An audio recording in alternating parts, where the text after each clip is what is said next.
London में रविशंकर प्रसाद की leadership में जो डेलीगेशन लंदन पहुंचा है, उसने इंडियन डायस्पोरा के साथ एक मीटिंग की है और इस प्रोग्राम में रविशंकर प्रसाद ने कहा, पाकिस्तान आतंकवाद को पालता पोसता है, ये बात किसी से छिपी नहीं है। ओसामा बिन लादेन एबटाबाद में मिला, डेनियल पल का हत्यारा ऑपरेशन सिंदूर में मारा गया। दुनिया को इससे ज्यादा सबूत और क्या चाहिए? What is the problem of Pakistan? The problem of Pakistan is it is not a democratic country.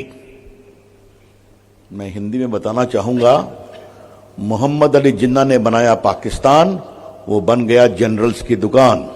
That is the situation of Pakistan. The second thing very important is people, leaders make the country. There, the Pakistan armed forces have made a country Pakistan for themselves. Unelectable, not accountable, not popular sanction, but they seize power. Ayub Khan, Field Marshal for 10 years. Mr. Yahya Khan for 7.5 years. Mr. Ziaul Haq for 11 years. General Musharraf for 9 years. Now you have Munir, general, who was defeated in the field but became a field marshal. That is the whole scenario. आपको एक बात हम साफ बता दें, भारत पाकिस्तान को ठीक करने के लिए काफी है, ओके? उसके लिए हम लंदन नहीं आए हैं। लंदन हम आए हैं आपको बताने के लिए कि आप इस ग्लोबल मिनस को समझिए।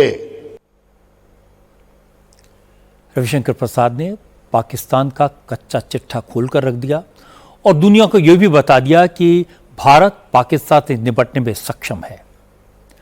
कश्मीर से बीजेपी के सांसद गुलाम अली खटाना ने भी कहा कि पाकिस्तान इस्लाम का नाम लेकर मुसलमानों को बहकाने की कोशिश करता है, लेकिन पाकिस्तान ऐसा मुल्क है जिसने हमेशा इस्लाम को बदनाम किया, लेकिन अब बहुत हो चुका। अब पाकिस्तान को गोली का जवाब गोले से मिलेगा। पाकिस्तान इस्लाम के नाम पे बना, लेकिन काम में जो काम करता है ना,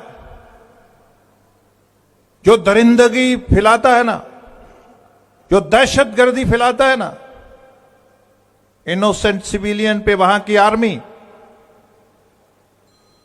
उसका कहीं दूर दूर दूर दूर तक मजहब से, इस्लाम से, इंसानियत से दूर दूर तक कोई ताल्लुक नहीं है।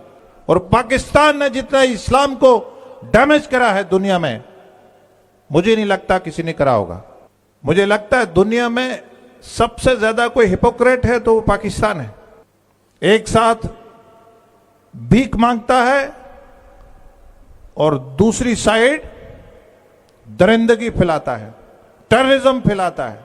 सिर्फ इधर ही प्रॉब्लम नहीं है, उधर घर में भी अपना गला घोटना है जमहूरियत का, डेमोक्रेसी का। आर्मी को हेजमनी रखना है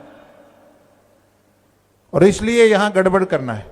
प्रॉफिट मोहम्मद ने कहा था, मुझे भारत हिंदुस्तान से ठंडी हवा आती है, और पाकिस्तानी जनरल हमें गोलियां, अरे उधर से गोला आएगा, गोला गोला। अब भारत से ना बड़ा बड़ा गोला आएगा और रोज आएगा।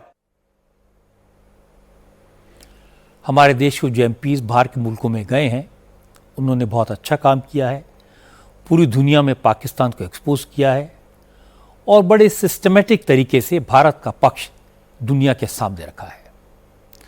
हमारे देश में लोग चाहे कुछ भी कहें, लेकिन दुनिया को ये संदेश जो गया है वो बिल्कुल सही है। और सलमान खुर्शीद ने ठीक कहा कि ट्वीट करने से कुछ नहीं होता।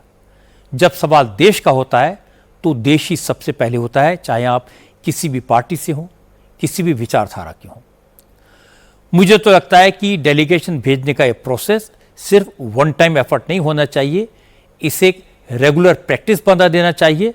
हमारे एमपीज की डेलीगेशन हर साल अलग अलग मुल्कों में जाएं और भारत की बात दुनिया के सामने रखें।